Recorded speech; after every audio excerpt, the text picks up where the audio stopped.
ఒక business man కారులో వెళ్తున్నాడు. Night time. బాగా చల్లగా ఉంది. విండోస్ అన్నీ క్లోజ్ చేసుకొని డ్రైవ్ చేసుకుంటూ వెళ్తున్నాడు. మధ్యలో విండోలో నుంచి బయటికి చూశాడు. ఒకతను చలికి వణుకుతూ ఫుట్‌పాత్ మీద కూర్చున్నాడు. అతని దగ్గరికెళ్ళి, "నీకేం లేవా? ఎవరు లేరా? దుప్పటి కూడా లేదా?" అని అడిగాడు. "లేదు సార్" అని అన్నాడు. "సరే ఉండు. తినటానికేమన్నా తీసుకొస్తాను. దుప్పటి కూడా తీసుకొస్తానని" మళ్ళీ కారెక్కి ఎళ్ళిపోయాడు. కొంచెం దూరం ఏమన్నా షాపులుంటాయని ఎతుకుతూ చూస్తున్నాడు. తర్వాత ఇంటి దగ్గర నుంచి ఫోనొచ్చింది.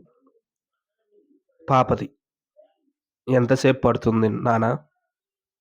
త్వరగా రావచ్చు కదా" అన్నది. అలానే ఇంక మాట్లాడుతూ ఉన్నాడు. ఒక హాఫ్ అన్ అవర్ అయింది. కాల్ పెట్టేశాడు. ఇంట్లో పాప టెన్షను. వైఫ్ వైఫ్ గురించి ఆలోచించి, తన కుక్క పిల్ల గురించి ఆలోచించి, వీళ్ళందరి గురించి ఆలోచిస్తూ ఏదైతే మాటిచ్చాడో దుప్పటి తీసుకొనొస్తానని అతని విషయం మర్చిపోయాడు. అలానే ఇంటికెళ్ళిపోయాడు. అది అతనికి మార్నింగ్ గుర్తుకొచ్చింది. అయ్యో! నేను అతనికి దుప్పటిస్తానన్నాను. నైట్ ఇవ్వలేకపోయాను. ఇప్పుడైనా ఇస్తాను అని మార్నింగ్ వెళ్తూ ఆ ఫుట్‌పాత్ మీద చూశాడు. ఎళ్ళి అలా చెయ్యెయ్యగానే అతను కింద పడిపోయాడు. చనిపోయి ఉన్నాడు. దీంట్లో మోరల్ ఏంటంటే, సహాయం చేసే టైం నీకు లేనప్పుడు, సహాయం చేయలేనప్పుడు నువ్వు మాటివ్వకు. నీ కోసం, నీ సహాయం కోసం ఏమీ లేని వాళ్ళు ఎదురు చూస్తూ ఉంటారు. మాటిచ్చి నీ విలువను పోగొట్టుకోకు.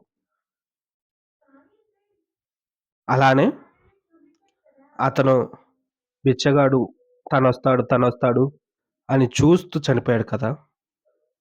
ఎవరో లైఫ్‌లోకి వస్తారు, ఏదో చేస్తారు, మనల్ని బాగు చేస్తారని ఎప్పుడు ఆలోచించుకుంటూ అక్కడే ఉండిపోకు. లాస్ట్‌కి మిగిలేది మరణమే. అక్కడి నుంచి కదిలితే నీకు ఒక దారి కనిపిస్తుంది. జీవితంలో పోరాడాలనే ఆశ వస్తుంది. అంతేకాని ఎవరో వస్తారు, ఏదో చేస్తారని అలానే ఉండిపోతే లైఫ్‌లో ఎవ్వరు చేయలేరు. ఒకవేళ చేసినా కొంతవరకే. వాళ్ళకి భారంగా లేకుండా ఉన్నంత వరకే. ఆల్మోస్ట్ ఎవరికైనా నువ్వు భారం అవుతావు. కొంతకాలం గడిచిన తర్వాత. సో, నీ కాళ్ళ మీద నువ్వు బతకటం మంచిది. ఇది చాలా మందికి ఎదురయ్యి ఉంటది. ఒకళ్ళ మీద డిపెండ్ అవుదామని అనుకుంటూ ఉంటారు. లేదా కొంతమందికి హెల్ప్ చేద్దామనుకోని మాటిచ్చి మర్చిపోతూ ఉంటారు. ఇలాంటి వాళ్ళు కొంచెం మారండి. మారి మీ జీవితాన్ని మార్చుకోండి.